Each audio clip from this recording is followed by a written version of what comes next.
Back here at Marquee Sports Network, bottom half of the fourth inning. Cubs leading 1-0. We have a special guest up here in the booth. It is Alex Cohen, Jim Deshaies, and Basketball Hall of Famer Oscar Robertson. Oscar, thanks for coming on. Really appreciate it. Hey, man, it's an honor. Good Lord, I've been at this stadium in such a long time. It's been years ago. Well, looks great.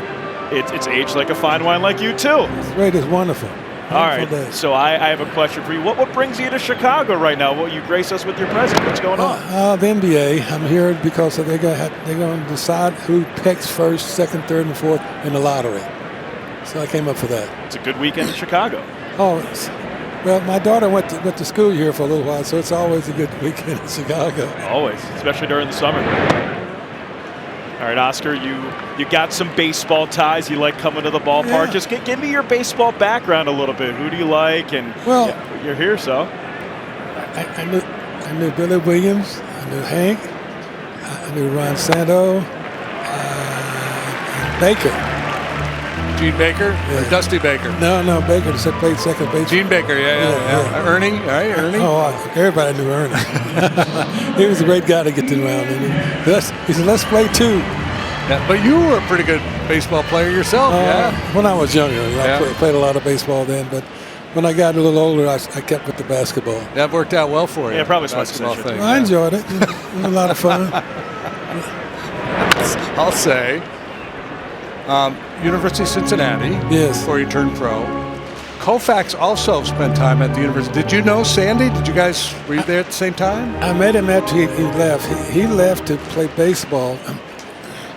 They had a trip every year where they went down south and they played like 30 games in about a month and a half during spring vacation. And Sandy always wanted to go down south, so he started pitching. That's how he went down. Because he was with the basketball team. Yeah, he was a forward. Yeah. Great jumper. Yeah. Really how was his game aside from that, aside from the vertical ability? Could he shoot, play a little defense? I don't know, I'm sure a lot of people are going to say he can shoot real well, but I'm not quite sure, to be honest. Got it. You put a lot of spin on the ball. Got it. Probably threw curveballs. Yeah. Ian Happ's a University of Cincinnati guy. Oh, is he really? Yeah. Oh, great. Good chance you ought to go say hi. I know he'd be thrilled to meet you. He probably wants to get some hits today. Yeah, he does that too. He's done a lot of damage against the Reds over the years. I just want to circle back to your baseball. I know so the Reds offered you a tryout at one point, right? Yeah, they offered me a contract. Yeah, they offered you a contract. Yes, they offered me a contract. Yeah. What position? That was when Frank came there. Vader Pinson wasn't there yet. George Crow was there. They had a not Wade Hart. The shortstop was really good. I can't think of his name right now. I mean, and I think of these guys today versus yesteryear. He played on a field. They didn't take care of it like they did. Oh, yeah, no. So they had a lot of little holes and things out there, but he could catch those damn balls. Yeah. Unbelievable. Great hands. Oscar, what position did you play? I played everything but catcher. You're a utility player. I didn't want to catch, but I was a real good shortstop. I could really catch balls. I don't know why, because we didn't have a field or anything. So when you went to play, just went out there and started playing. Yeah, and you would, like Ernie too. Ernie was tall, but the tall shortstop is kind of it's a thing in the modern day. Not so much back then, but for you guys to handle the position at your height was. Well, I wasn't always his height. I grew a little bit. That shortstop was named Roy McMillan. Oh, okay, yeah, Roy McMillan, yeah. Well, but it's been wonderful to see how baseball has progressed over the years. I mean, it's just truly amazing. Truly amazing. Obviously, you have ties to Cincinnati here in Chicago, wearing the Cubs jersey. I have to say, Oscar, looks pretty good on you. Well, hey, a little bit young my time, but I enjoy it. It's a nice day. The sun is coming out. Hey, what did Ernie would say? Let's go play two. Let's go play two. So did you get to spend a decent amount of time with Ernie and Billy back in the day? Yeah. I talked to him more when they came to Cincinnati to play, because they would come down. I'd go down. I could go down on the field and fool with them and whatnot. And go out and play maybe a round of golf or go grab a dinner? Or? No, I don't know. They get to mostly play at the golf ballpark, yeah. Yeah, it's been mostly at the ballpark. Yeah. I think I'd be talking to Frank Robertson. They would come over and say hello. Yeah, for sure. Yeah. I mean, there's so many stars of that era. Oh, it's amazing. It's just, but you know, it's a funny thing though. I almost knew every player on every team during those years. This is in 1956, 57. Mm-hmm. Without the internet, without looking it up, you just knew it by memory. I knew the players. I mean, you got Rick Mundy. Remember Rick Mundy played here? Yeah, sure did. Yeah. Chick Huntley played with the catcher. Randy Hundley, yeah. And you got a right fielder from Montreal. Andre Dawson. Andre Dawson. Yeah. Hall of Famer. And then I remember when what the coach brought Willie Mays in years ago. Yeah. Then he went trade. I don't know why they traded him to the Giants. So were you when you were a kid? Were you more of a baseball fan than a basketball fan? Oh yeah. Yeah. Yes, I was. Yeah. And that was fairly common in your generation, like because baseball was so popular then. Well, it was. And the only basketball you knew about was the Globetrotters, to be honest, because there was not any pro basketball per se that you could go and see. Although they had a pro league, but not around Indianapolis, Indiana. Yeah. Yes, they did. Indianapolis Olympians, but they had some trouble somehow, so they didn't stay there very long at all. Yeah. We got to take a break. We got an injured pitcher on the mound. Terry Francona's out there taking Louder out of the game. We'll be back with more with Oscar. Back here on Marquee Sports Network, here's Oscar Robertson playing with the Cincinnati Royals, 1960 to 1970. Yeah, he could hoop a little bit. Great photo. Packed house. Some of his achievements, well, had a lot of them set. 14 NCAA records, 3 years with the Cincinnati Bearcats. 14 seasons, 25.7 points per game, 7.5 rebounds, 9.5 assists, and the first NBA player to average a triple-double in a season. Look at that photo, Oscar. Great form, good definition. Back here in the booth, Alex Cohen, Jim Deshaies, and the big O, Oscar Robertson. Yeah, those things are gone forever. I don't know about that. I think you look so pretty similar. You can still shoot a free throw. Got some range. I don't try that much anymore. I haven't picked the ball up in so many years. It's unbelievable. Well, you're enjoying a baseball game with us. I was out at a place in Tucson, Arizona with my wife and children, and they were there trying to lose some weight. So I'm outside, and there's a court there with these balls on the floor. So I pick up one of these, looked around and see if anyone was watching. No one was there. I shot and missed everything. I missed the whole rim and everything. I said, well, that happens. I mean, you made enough shots in your career. Now you have to miss a couple. It's all about balance. And somewhere off in the distance, somebody's chanting "air ball, air ball." Yeah, I'm sure. Somebody I saw that. That's the big O. Just missed everything, man. You know, Oscar, you were a big baseball, basketball star. You know who else was a big baseball, basketball star? Person sitting to the right of you, Mr. Jim Deshaies. Good. Very good. No. I played high school basketball. You're a hooper. I did play hoop. I love playing hoop. My one brush with greatness in my basketball life was played against Rick Carlisle in high school. Rick Carlisle. Yeah. Played with Boston. Yeah, that's right. Boston. Right. Yeah. Who won the battle? Long-time coach. Who won the battle between you two? It was more of like a scrimmage thing. Rick went to a little school, and their gym was like the foul line was the timeline, that kind of thing, where the stage is the bench, just a small little gym. I remember those days. So, like in your NBA career, in your early years in the NBA, what was like? What kind of crowds were you drawing? What was the vibe in the NBA back then? We drew about. We averaged against the regular teams maybe 6,000 or 7,000, but against the Boston Celtics and Philadelphia, go up to 10,000, 12,000. Yeah. Because they wanted to see Russell and Chamberlain come and play. They want to see them block a lot of shots. But what was your favorite place to play? Madison Square Garden. Yeah. Tough to beat. Well, when I first went up there, they played at 48th and 8th Avenue, and it was like a big barn. Yeah. And they had long guide wires up the top of the building that hold things, and guys would shake them when you got ready to shoot a free throw. Said, get off of that wire up there. So just a quick update here. Rhett Lauder out of the game in the 4th inning due to an apparent injury. Oscar Robertson looking and sounding darn good at 87. What a legend and a treasure. You bet.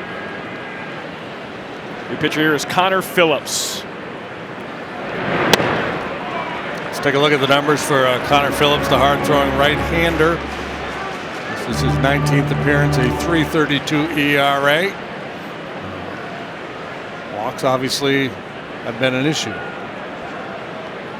Got a good arm though.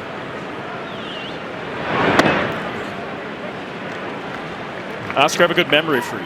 55 years ago this week, you guys and the Bucks won the NBA title. Yeah. Fond memories, huh? We beat Baltimore 4 in a row. People don't forget. No. Towards first, it's off the glove of Steer and into right field. Everybody moves station to station, and we have the bases loaded. How many outs? 0. Great. A tricky little hop for Steer over here at first base. Play that probably should have been made. Yeah. So it could have been made. It would have been a tough play to get the out of first base with the pitcher covering. Probably goes a base hit, eh? Yeah, they're going to give him a knock.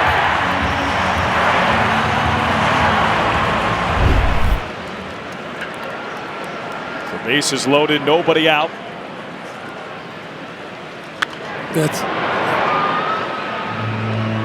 He was looking for that one, wasn't he? Yeah, he was on it.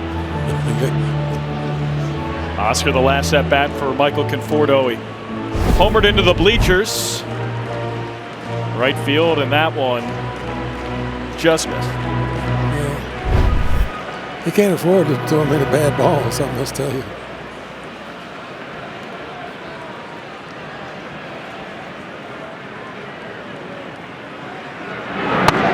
This is inside. Do you go to a lot of baseball games every year, or is it just once in a while? Just on television now. I don't go to that many games anymore. I live in Florida right now. I mean, we got Tampa. It's indoors. They got the dome back, so got the trop. Yeah, they had a tornado that blew the top off of it, man. It literally blew the top off the joint. Yeah. It really did. Yeah. It really did indeed. So now they're trying to get it fixed. So hope they put a different top on it. There's a strike. JD, you were back there last month, and everything seemed to be going well. Up and running. Yeah, they got a new roof, and everybody in Tampa, all the people around the ballpark, the fans, employees, everybody was excited to be back in their home ballpark. They're playing good ball too. Ball 3. Best game you ever had? One standout for you? Best game of your career? No, not really. You know, it just I played so many games. You know, It's kind of a blur, huh? Yeah. That's exactly right. It's a bases-loaded walk for Michael Conforto. Bregman scores. 2-0 Cubs here in the 4th. I imagine Cincinnati is starting to feel a little bit like their game in Pittsburgh the other day when Lauder and Phillips combined to walk 7 in a row. I mean, haven't gotten to that point yet, but Lauder leaves after a couple of walks. Obviously something going on with him physically. Now the walk from Phillips brings home the second run. The Cubs a chance to really open things up here. Dansby felt it.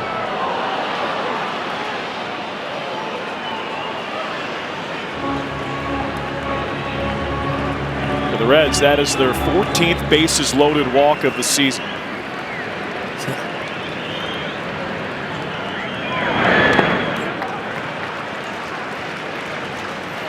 Alex Cohen, Jim Deshaies, and the Big O, Oscar Robertson, Naismith Basketball Hall of Famer. You're with us enjoying the NBA lottery. You're here for the weekend, right? Here till Sunday? Yes, we will. Nice. Chopper to third. Hayes steps up there, fires home. Safe? He had to tag him. He's safe. Didn't tag him at home. It's a brain cramp from Stevenson. He didn't realize that Hayes had stepped on third base. And I guess Hayes probably should have been a little more demonstrative, or somebody letting Stevenson know that he needed to tag Ian Happ here. Yeah. Watch this ground ball. It's a good play by Hayes. Steps on the bat, gets the out there. So that creates a tag situation at home, Stevenson just never saw it. Gift run here for the Cubs.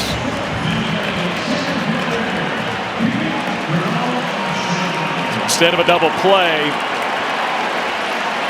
run scores, 1 out. 3-0 Cubs. Pete Crow Armstrong up.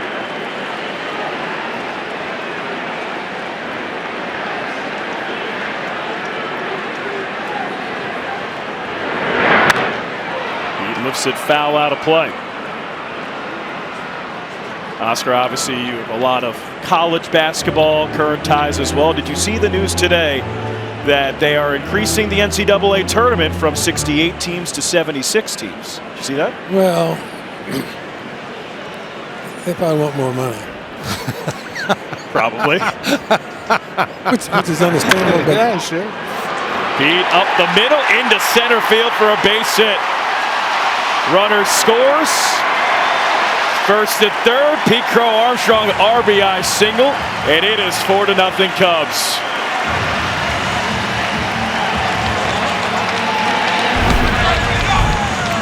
Cubs taking advantage of the walks, the miscue, the open door. PCA beats this one into the ground, but enough on it to get it through the infield.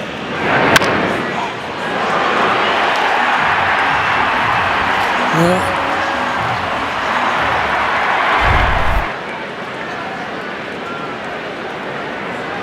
Oscar, your run differential is 3-0 in favor of the Cubs. PCA off, no throw to second, a Great stolen play. base.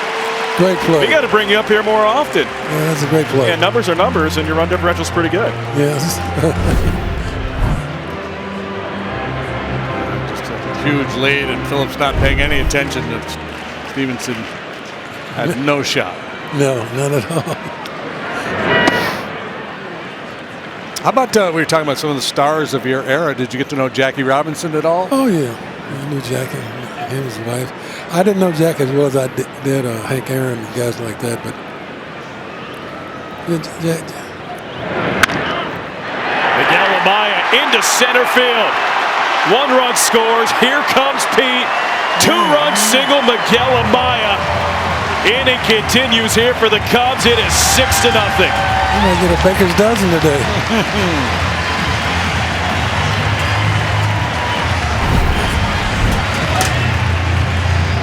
Phillips gets a ground ball, but it's a sharply hit ground ball, and it finds a hole.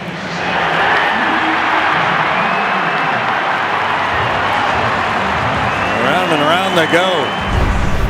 And JD, we officially have a colorful scorebook. You have a colorful tablet right now. 5 runs for the Cubs here in the 4th.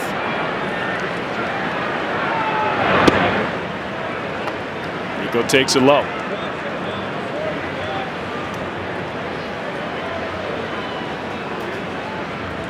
The 8th batter of the inning.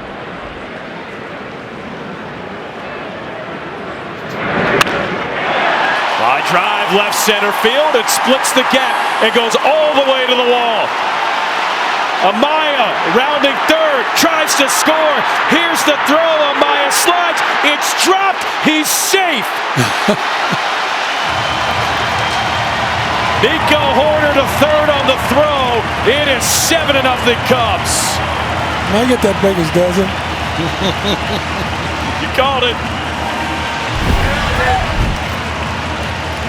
Nico frustrated last time up when he bounced into the double play. This time a little redemption. And this double brought to you by Elgin Hyundai, home of the 20-year and 200,000-mile warranty on every new car. Here comes Miguel Amaya. Rounding third and heading for home. Initially called out, but Stevenson never had the handle on this baseball. Look at Amaya, and down the stretch they come.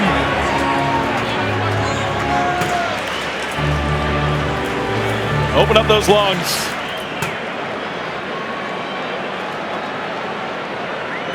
Still just 1 out in the inning. And with Ballesteros batting here, everybody's had a turn for the Cubs here in the 4th. They might go around. They may go around again the way this guy's pitching. Big O comes up and the Cubs score 6 runs and looking for more.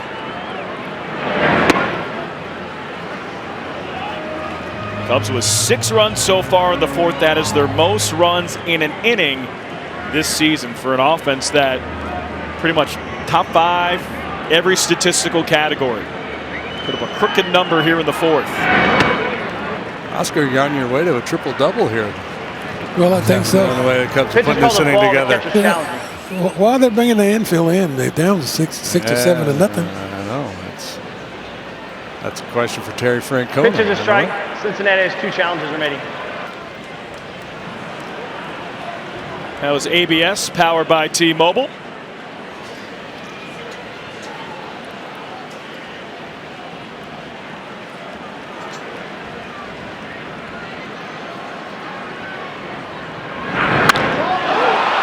Ballesteros to left. Bleday back, makes the catch. Nico tags up and scores, and it's a 7-run 4th inning so far for the Cubs. They lead 8-0. You guys should invite me up. Should invite me up more often. You have an open invitation. Got any plans for October? All right, Oscar, I have a question for you. It's an important one. Wilt Chamberlain, did he actually score 100 points in a game? Real, fake? Yes, he did. It was in Hershey, Pennsylvania, and they stopped the game. They got 100 points. The game was not finished when somebody grabbed the ball and took off with it. They don't know where the ball is. Got to find it. But you know, the funny thing about that. Third, Hayes the first, and that ends the bottom of the fourth. Oscar Robertson, you bring 7 runs to the Cubs. They lead 8-0. Thank you so much for coming on. We really appreciate it. My pleasure. Thank you for having me. You are welcome up at any time. 8-0 Cubs lead. Go to the 5th.